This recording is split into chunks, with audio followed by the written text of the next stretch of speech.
Hey y'all, it's your girl Ray, and welcome to Talk That Ish with Ray, where the conversation is real, raw, and uncensored. As always, we are here to have fun, release, but most importantly, heal the shh out of ourselves. Today has been a very rough day trying to record, guys. I do not know what it is. I typically plan out my sessions and I have a list of conversations, and I tried to go with what's on the list, and I've tried many times today trying to come up with that topic, but none of it felt right. But the one thing that is speaking to me today is believe their truth. Believe people when they show you who you are, or discipline. We will never succeed if we are not disciplined within ourselves. And it's been a toss-up between the two conversations. And I think for me, I feel like the best direction to go here is discipline. Because discipline can help you learn the truth of others. You have to discipline yourself not to immediately respond to their behaviors. You have to discipline yourself to not immediately believe what someone tells you over what someone shows you. So we're going to dive into that topic of conversation today. And honestly, I don't even know what direction we're going to go. I don't know how this is going to go. But we're just going to do it because that's what this is about, right? This is just talking it out, talking through it, releasing, and just getting those feelings and emotions out, right?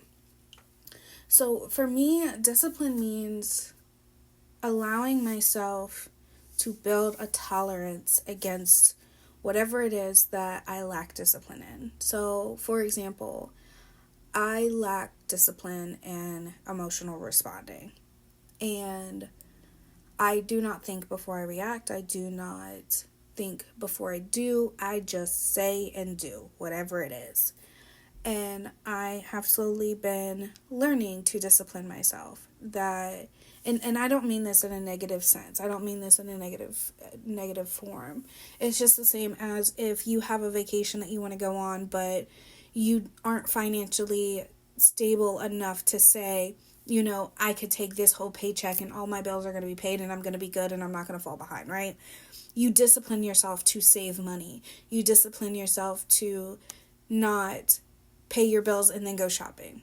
You put yourself in a strict place to allow yourself to build that savings account, to allow you to take that trip without affecting your day-to-day life. So discipline works the same with your feelings, your emotions, your responses, and things like that. And for me, I am a person who, if I instantly feel some type of way about a situation, or I instantly feel disrespected, or I feel hurt or unwanted, I react on that. And it can either be my reaction is a conversation, or my reaction is me saying something without even having the whole picture, right? And that's toxic, and that's not okay. So what I'm learning to discipline myself with, and I'm still learning this because I still have moments where something happens that upsets me, and before actually having the full detail of it, I still react. In some instances, like certain situations, I have learned to adapt to being more disciplined and having more control over my feelings and emotions. So I'm learning to do that completely. And some things are triggering. So I work through those triggers. I process, what happened that made me feel triggered. Because if you're triggered, this is something that's happened before and you didn't have a good emotional response to it before either. So what triggered me to have this reaction? What about this situation was similar to the last situation? What in the last situation could I have done differently that I can use for this next situation if this happens again or something similar happens again? I discipline myself to control my reactions and emotions and allow myself to process what's happening first, right? Because 9 times out of 10, if we're emotionally responding to something or we're emotionally responding to a trigger, that means that we're not processing the information. We're not processing the situation. We are reacting out of fight or flight mode. And in that instance, we are reacting to the fight mode. So what is happening in this moment that feels similar to the last moment? And sometimes you don't have that ability to do that, right? Sometimes you don't have that ability to actually process what is happening around you because you have to act fast. And I feel like this disciplining yourself in non-fight or flight situations allows you to be able to properly respond using fight or flight responses, right? So a lot of people call that survivor mode. If you're instantly reacting, you're in survivor mode. You are doing what you feel is going to be the best way to survive in that moment versus how can I honestly respond to this situation respectfully and safely. So for me, I'm building discipline on my emotional reactions. I'm also, I'm building discipline in other aspects of my life. But this is the most important one to me because this is the one that affects my relationships with people. This one affects relationships with myself. This affects my ability to be able to function, right? So what I've been learning to do is, as of today, it's the worst idea ever because I don't know why I did it. I convinced myself to get up and go out to the grocery store instead of ordering online and having it delivered to my house. And that was a very challenging situation for me because I'm not a social person. So going to the grocery store takes a lot of energy and a lot of work, and I was overwhelmed and overstimulated after doing so. So there were situations that were happening that were irritating me and frustrating me and overwhelming me more than I already was and causing me to be more stimulated than I needed to be. So I had two choices.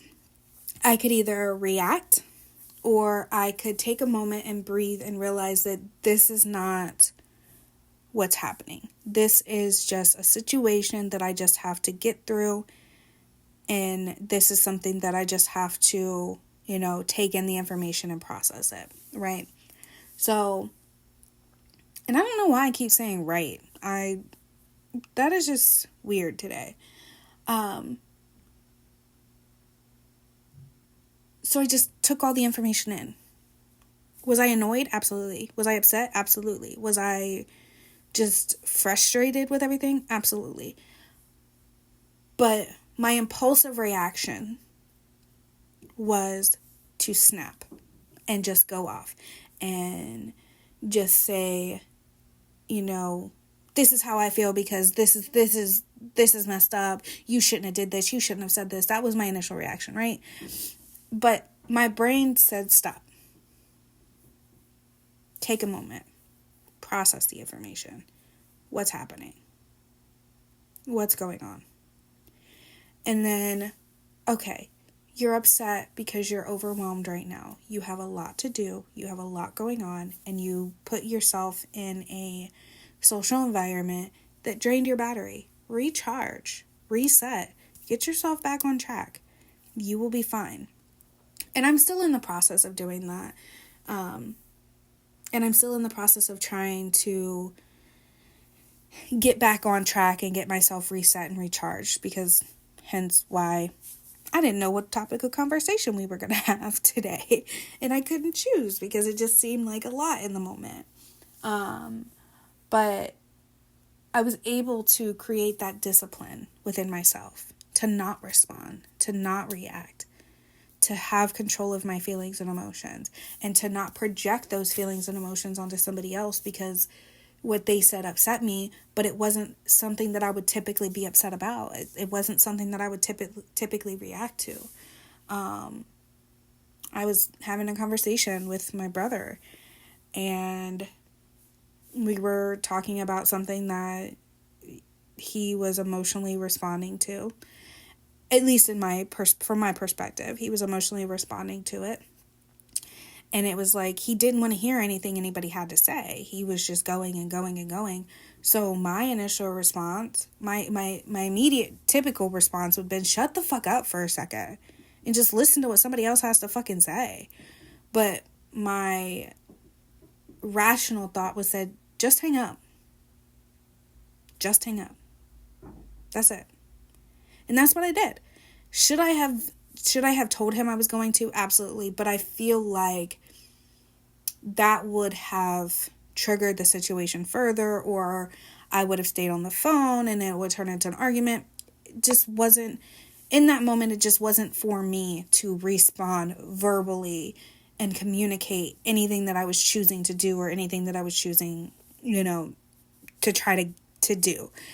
And I was just like, you were just going to hang up because I'm already overwhelmed. I'm already overstimulated. And the last thing I want to do is get into an argument with my brother over something that isn't that big. It's not a mountain. It's literally a grain of salt. It's just a conversation. It's his opinion versus mine. And that doesn't bother me. Him having a different view does not bother me. But it is in this moment. So you need to remove yourself from it.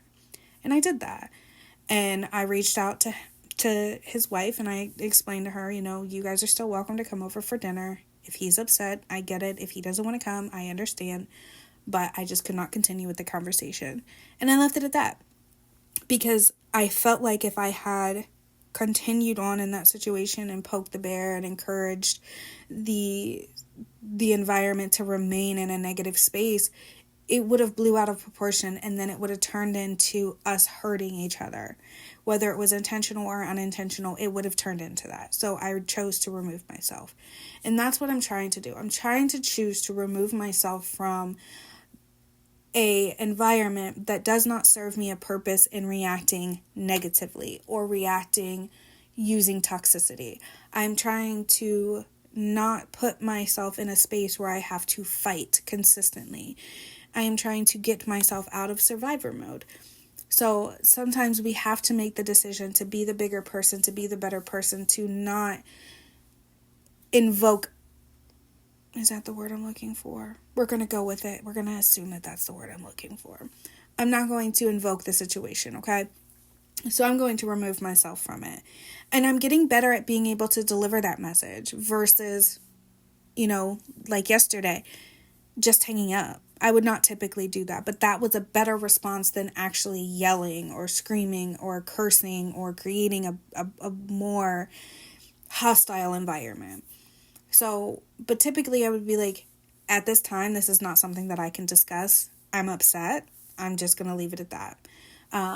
Because a lot of responses, because you don't know what another person's reaction to you is going to be. So if you are responding in this manner that creates a hostile environment or a negative environment or a toxic environment, they have two choices. They can either be the disciplined person in that conversation and walk away, or they can match your energy. And when you have two people that are matching the same energy in that negative, toxic, and hostile space, you never know what the outcome is going to be. So I'm learning to be in a space where things don't trigger me, things don't bother me, and I'm having to discipline myself, and I'm having to take accountability for my own responses and my own actions. I can't control what somebody says to me. I can't say, yeah, what you just said upset me and expect them to be like, oh, I apologize, I didn't mean to do that. Some people don't even care. Some people don't even acknowledge or recognize or even think that they did anything wrong, right? So I am learning to be more disciplined with myself and controlling what I can control and doing what I can do and saying what I can say and reacting the way that I can react. And reacting in the way that's going to give me the best results for me. Now, I can't say that my disciplined reactions are going to always appease other people, because sometimes it might still upset them. However, it benefits me because it doesn't allow me to be in a space that I'm not comfortable or feel safe in. And it allows me to be able to freely express myself. Now, with this newfound discipline that I'm learning to attain, I also have to remember that if I remove myself from a situation, I have to be mindful that I check in, because I can't I can't allow this person to feel invalidated, and I can't allow them to feel ignored or to feel like they don't have that right to speak or they don't have the right to feel the way they feel. So I always validate people's feelings and emotions. Like, as of right now, I just can't have this conversation. I need to step away for a minute. When I come back, we can discuss it. If you're not ready to talk at that moment, that is understandable. You let me know when you're ready and we can have the conversation. I give them that same respect that I'm asking for in return, because it's hard. It's hard to have a conversation that triggers you or brings out an emotional response and know when to walk away. And it's hard to respect another person's boundaries in that intense conversation. And I am learning how to set boundaries and create boundaries. But I'm also a true believer that you can't do something for yourself and not give that to someone else. I am a true believer that if you disrespect me, I disrespect you. I'm a believer that if you ask for space, I am going to give you space, but give me space in return. And I believe in giving what you take and taking what you give. Like, you have to have some type of ground. You have to have some type of control over some aspect of your reaction and your responses. If you're just willy-nilly just responding and you don't care how that affects other people, I'm sorry, that makes you a shit person. Like, how else am I supposed to feel that you just literally degraded my whole life and you don't feel like you did anything wrong and you didn't mean it the way that I interpreted it? And that's the thing that I'm learning, is another person's interpretation of what you say impacts how they respond after that. So if I tell you, like, yeah, you made a bad decision by going out last night, you should have just stayed in, you're going to instantly think, or let me add, because your son needed help with his homework, you're going to think I called you a bad mom. That is the first thought you're going to have. Your perception of that comment is going to be that you're a bad mom. Because how am I a bad mom? And your thought process is going to be, well, how am I a bad mom for that? I didn't know my son needed help with his homework. He didn't ask me. We sat down and we did the homework that he said he had. Or I talked to him on the way home from school and he said that he didn't have any homework, or he was good, he completed it, or this is that. Like, there is a number of factors that go on. So my perception of your decision can impact how you react towards me. So in that instance, it would be, hey, your son called me last night needing help with his homework and he said that you weren't there. So I helped him. Is everything okay? Like, or however you need to do it. But, oh yeah, I went out with some friends. Oh, that's great. I'm happy to hear that you went out with some friends. It's good to get out. You're a mom. Like, sometimes you need the relief. Did he tell you he needed help with his homework? It's asking those probing questions and not instantly assuming, because when you make that assumption of someone else's life because you're upset because of how this happened, because why did your son call me instead of you, or why did your son da-da-da-da. In that moment, if I'm upset because your son called me to ask for help on his homework instead of asking you, I'm not going to think logically. So I discipline myself. I discipline myself to allow myself to create logical responses to certain situations that upset me and trigger me, right? So, and that's just where I'm at. I'm in the process of discipline. And discipline looks different for every person, and how they utilize discipline is different every circumstance. Like, as children, and all my 90s babies know this, even my 80s, discipline was getting your ass whooped if you didn't do what you were told to do. Discipline was getting your ass whooped if you was failing a class. Discipline was getting your ass whooped if you decided to think you were even going to talk back to your mama when she told you go wash them damn dishes that are in the sink, even if it's just a fork. That was our discipline, right? So in our mind, discipline was always considered to be a punishment, but discipline is a reward. if you allow yourself to believe it and you allow yourself to think of it, because it is a rewarding feeling to know that when someone gives me attitude, I don't give attitude right back. My disciplined self allows me to say, I apologize. Did what I say upset you? Oh, no. Okay, your response to what I said seemed as though. So I do apologize for that assumption. It allows me to be that person who can logically respond to something versus thinking that everyone is just upset or because I'm upset. If I'm annoyed or I'm triggered or I'm overwhelmed or I'm overstimulated, instantly everything's a problem. Instantly everyone's a problem. Instantly everyone has a problem. And I'm learning to not get that way. And I'm learning to be able to react and respond in a healthier way that is safer for myself and the others involved. It's hard. It's hard because sometimes I just want to turn savage. And why not? Because if the tables were reversed, you would do the same to me. But that's not always the case. Sometimes people are just like that. I remember for years, people would tell me I was aggressive. People would tell me that I always had an attitude. People would tell me, and I had to learn how to talk to people. I had to learn how to interact with people because I wasn't really a social person. Like, even when I was out and about and I was with friends and I was around friends, like, almost anybody can tell you, I was mostly quiet, especially around new people. Like, I am not a social person. I am not at all. And you put me in a room full of people, I'm going to be hush-hush the whole time. I'm not going to say a word.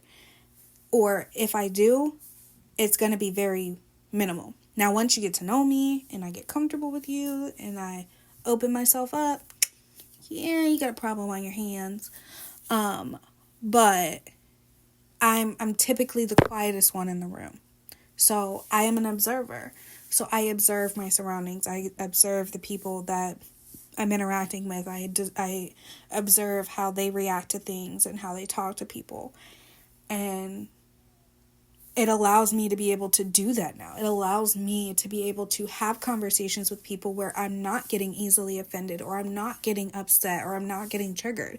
It allows me to be able to respond to something that doesn't sit right with me. Like, I have a friend, love her freaking to death.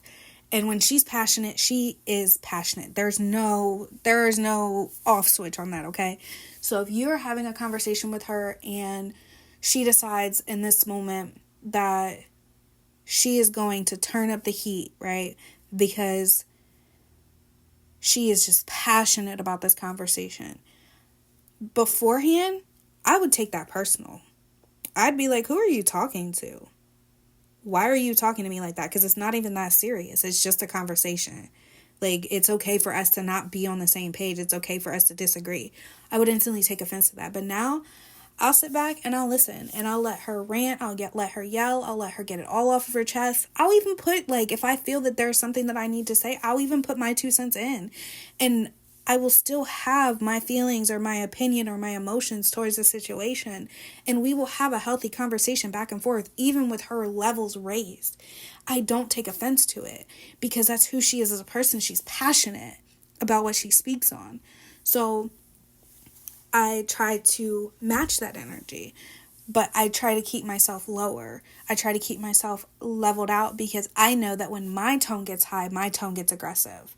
And I don't want to offend her. And I don't think it would offend her. But with her, she has taught me how to maintain my feelings and my emotions and maintaining being calm and having a conversation and being collective throughout the conversation and allowing me to think logically while in this high tense situation when my brain is telling me, why is she yelling at you? Tell her to stop yelling at you. She should not be yelling at you right now. I've learned to be able to mellow myself out, to be like, okay, we're having a conversation. That's it. Chill out. You're fine. There's nothing to be upset about. But before, I couldn't do that. I know I said that already, but I couldn't do it. I would not be able to sit and have a conversation with somebody and just be like, yeah, everything's fine. Everything's cool. Everything's grand. No. Who are you talking to? So I'm learning to discipline myself and understanding, how does my tone sound? How does my, reaction come off? Is that triggering for them? And I try to be mindful of other people's triggers. And that's why observation is key, because if you observe the room, you observe the person, you observe the situation, you are able to know how to respond. And you're able to know what is going to trigger someone and what is going to trigger you. And it allows you to be able to make that decision to, 1, walk away, or 2, stand and fight. And for most of us, we grew up in a different time than kids these days. So for most of us, we are in a different set of fight or flight mode. Hell, 9 times out of 10, we're in survivor mode with our mental health, because we didn't have the same resources and same opportunities that a lot of these kids have nowadays. These kids nowadays are in survival mode more when they go to school than when they go home. They are in survival mode more when they're on the way to school than when they're at home, because there's so much happening in the world that is tragic for them. There's school shootings. Just walking home if something breaks out while you're walking home from school, you could get shot. There's a lot happening more for these kids that are tragic versus mental health. Yes, mental health does play a role. I'm not going to take that away at all. But they have to fight more for their physical life than their mental life these days. And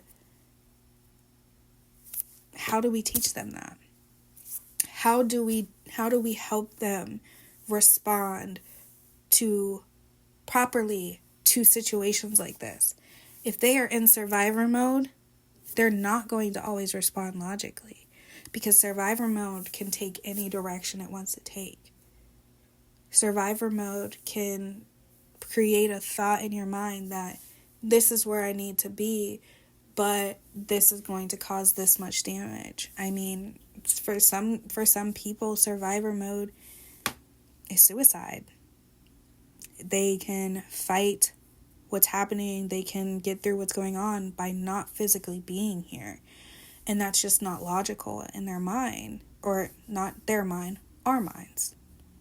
Removing yourself completely from life doesn't remove the problem for you. It just passes it along to someone else. So it's those kinds of things that we have to keep in mind when creating a disciplined environment, when creating a disciplined mindset, when creating discipline. We have to remove the negative, cognition? Is that the word? Probably not, but we're going to use it anyway. We have to remove that from how we look at discipline. Discipline does not mean punishment all the time. Discipline means reward. You are rewarded for your behavior when you help yourself or help others. So I don't know what discipline looks like for you, or what in your life you need discipline with, but give it a shot.